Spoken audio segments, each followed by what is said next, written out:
Brazil finally খেলেছে 7 বার, আপনারা সেমিফাইনালে 7 বার যাইতেই পারেন নাই। এই হচ্ছে আপনারা।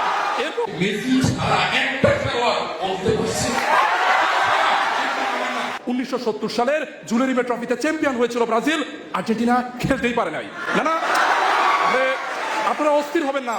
ঘটনা দক্ষিণ আমেরিকাতে বাছাই পর্ব হয়েছিল, বাছাই পর্বে ওনারা বিদায়, বাছাই পর্বতে ওনারা বিদায়। 1962 জুলেরিমে ট্রফিতে ওনারা বিদায় নিয়েছিলেন গ্রুপ পর্ব থেকে। দল ছিল 16টা। আস্তে, আরে উত্তেজিত হবেন না। দল ছিল মাত্র 16টা, 16টার মধ্যে তারা 10ম হয়েছেন। অভিনন্দন, 10তম হয়েছেন, অনেক ভালো। এরপর 1958 বিশ্বকাপ, ওনাদের ভাষায় জুলেরিমে ট্রফি, ওটাতে দল ছিল 16টা, ওনারা হয়েছেন 13তম। খুব ভালো, কিন্তু 16 দলের মধ্যে 13তম হয়েছেন, খুবই ভালো। আপনারা প্রচন্ড ভালো খেলেছেন, অভিনন্দন আপনাদের। এরপর বারবার বলতেছে মর্কশান্ত ড্র করছে, মর্কশান্ত ড্র করছে, নিজেরা সোফিয়া করতেছে। বিশ্বকাপ জিতবে না, আমার মাথায় আসে।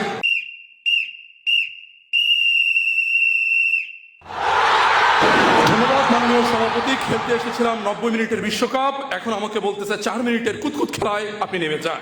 তো নেমে যাচ্ছি, কোনো সমস্যা নেই। আপনার প্রতি সম্মান রেখে 4 মিনিটের কুতকুত খেলায় আপনাদের স্বাগতম। বিপক্ষ দল আমাদের আর্জেন্টিনার বন্ধুরা আছেন, তারা আমাদের সাথে 4 মিনিটের কুতকুত খেলছেন। 4 মিনিটের কুতকুত খেলতে তারা আমাদেরকে আহ্বান জানিয়েছেন যে আমরা সেমিফাইনাল থেকে খেলা শুরু করব, এর আগে খেলবই না। তাদের জ্ঞাতার্থে জানাতে চাই, ব্রাজিল ফাইনালি খেলেছে 7 বার, আপনারা সেমিফাইনালে 7 বার যাইতেই পারেন নাই। এই হচ্ছে আপনারা। এরপর তারা বলে গেছেন ব্রাজিল তো 5 বার বিশ্বকাপ জিতেছে, তাতে হয়েছেটা কি? এই 5 বারের 3টাই তো জুলেরিমে ট্রফি। আপনাদের কাছে প্রশ্ন, এই যে 5 বারের 3টাই জুলেরিমে ট্রফি, ওই ট্রফিগুলোতে আপনারা কি খেলেন নাই? আপনারা কি ডাগআউটে বসেছিলেন? আমার উত্তরটা আমিই দিচ্ছি, ওনারা খেলেছিলেন। ওনারা ওই 3 বারের 3 বারই খেলেছিলেন। থুক্কু, ওনারা 3 বার খেলতে পারেন নাই, ওনারা 2 বার খেলছিলেন। একবার কেন পারলেন না? 1970 সালের জুলেরিমে ট্রফিতে চ্যাম্পিয়ন হয়েছিল ব্রাজিল, আর্জেন্টিনা খেলতেই পারে নাই। না না, আরে আপনারা অস্থির হবেন না, আপনারা অস্থির হবেন না। আপনারা ভাববেন না যে আর্জেন্টিনার কোনো খেলোয়াড় মনে পায়ে ব্যথা পেয়েছিল। ঘটনা সেটা না। ঘটনা দক্ষিণ আমেরিকাতে বাছাই পর্ব হয়েছিল, বাছাই পর্বে ওনারা বিদায়, বাছাই পর্বেতেই ওনারা বিদায়। এরপর আসেন 1962 বিশ্বকাপ। 1962তে যে বিশ্বকাপটা হয়েছিল, ওনাদের ভাষায় জুলেরিমে ট্রফি। 1962 জুলেরিমে ট্রফিতে ওনারা বিদায় নিয়েছিলেন গ্রুপ পর্ব থেকে। দল ছিল 16টা। আস্তে, আরে উত্তেজিত হবেন না। দল ছিল মাত্র 16টা, 16টার মধ্যে তারা 10ম হয়েছেন। অভিনন্দন, 10তম হয়েছেন, অনেক ভালো। এরপর ইতিহাস আর একটু বলি।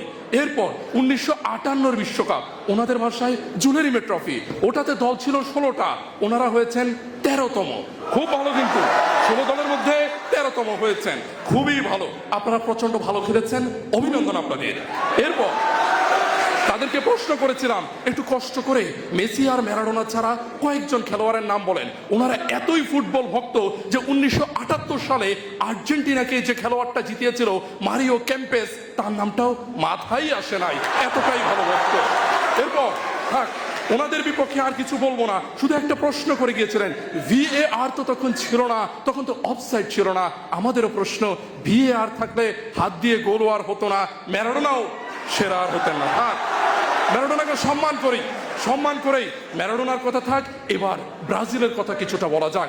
ব্রাজিলে একটা বাচ্চা যখন জন্ম নেয়, তার সাথে জন্ম সনদের পাশাপাশি একটা ফুটবল ধরিয়ে দেওয়া হয়। ব্রাজিলের ফুটবল তাদের একটা সংস্কৃতির অংশ, যেই সংস্কৃতির অংশ হিসেবে আমরা দেখেছি 1958-তে তারা যখন নেমেছে, একসাথে ছিলেন পেলে, গারিঞ্জার মতো খেলোয়াড়রা, ছিলেন দিদি সান্তোসের মতো খেলোয়াড়রা। পরবর্তীতে 1962, 58-র পরের বিশ্বকাপে টানা একই দল নিয়ে আবারও ব্রাজিল চ্যাম্পিয়ন হয়। পরবর্তীতে 62-র পরের বিশ্বকাপে কিছুটা ভরাডুবি হওয়ার পর 1970-এ পেলের নেতৃত্বে আবারও ব্রাজিল বিশ্বকাপ জয় করে। অতঃপর আপনারা এই দশকে ফিরে আসতে হবে অবশ্যই। রেফারিও বোঝা যাচ্ছে পেনাল্টি দিতে দিতে অভ্যাস খারাপ হয়ে গেছে এদের। থাক, আমরা কিছু মনে করব না। 1982 বিশ্বকাপ, 1986 বিশ্বকাপ, 82 এবং 86 বিশ্বকাপে ব্রাজিল কাপ জিতেনি, কিন্তু কাপ না জিতলো তাদের 2 খেলোয়াড় জিকো এবং সক্রেটিস। জিকো এবং সক্রেটিসের খেলা আজও মানুষের মনে আছে। পরবর্তীতে রেফারি ষড়যন্ত্র করে বলতেছে এই দশকে ফিরে আসছি 2002 বিশ্বকাপে। এখন যেমন নেইমার দাঁড়াতে পারছেন না দুই পায়ে, ঠিক একই ভাবে গতি দিয়ে খেলতে পারতেন না রোনালদো নাজারিও। কিন্তু রোনালদো নাজারিও গতি দিয়ে না খেলতে পারলেও ছিলেন একজন সেরা ফিনিশার। খেলার ড্রিবলিং এর দক্ষতা দেখিয়ে গেছেন রোনালদিনহো। পরবর্তীতে সে একই আসরে আমরা দেখতে পেয়েছি কতটা ভালো খেলেছেন রিভালদো। রক্ষণ ভাগে ছিলেন কাফু, রক্ষণ ভাগে ছিলেন রবার্তো কার্লোসের শট। সেই লোক দুই পায়ে দাঁড়াইতে পারে না, তার বই আপনারা অস্থির। আর সেই আমি ভাবতেছি আপনারা হবে। এরপর তারা বলে যে এবার তারা বিশ্বকাপ জিতে যাবে। মেসি ছাড়া তাদের যে খেলোয়াড় আছে লাতুরো মার্টিনেজ কোন দিক দিয়ে লাথি মারে সেটি দেখে কাটতে। এরপর আরেকজন খেলোয়াড় আছে বলি না, আমরা মজা করে বলি মুরগির খাবার থেকে বলি না, মুরগির খাবার থেকে বলি না সাহেব যে কেমনে বিশ্বকাপ জেতাবে আমরা জানি না। অন্যদিকে আমাদের কি আছে? আমাদের আছে এলিসন বেকারের মতো অসাধারণ একজন গোলকিপার। আমি জানি না গোলকাপটা পরে দেখা, আমি গোলটা নিয়ে নিই। এরপর আমাদের আছে ভিনিসিয়াস জুনিয়রের মতো অসাধারণ খেলোয়াড়, আমাদের আছে রাফিনহার মতো অসাধারণ খেলোয়াড়। তারা বারবার বলতেছে মরক্কোর সাথে ড্র করছে, নিজেরা সৌদি আরবের কাছে হেরে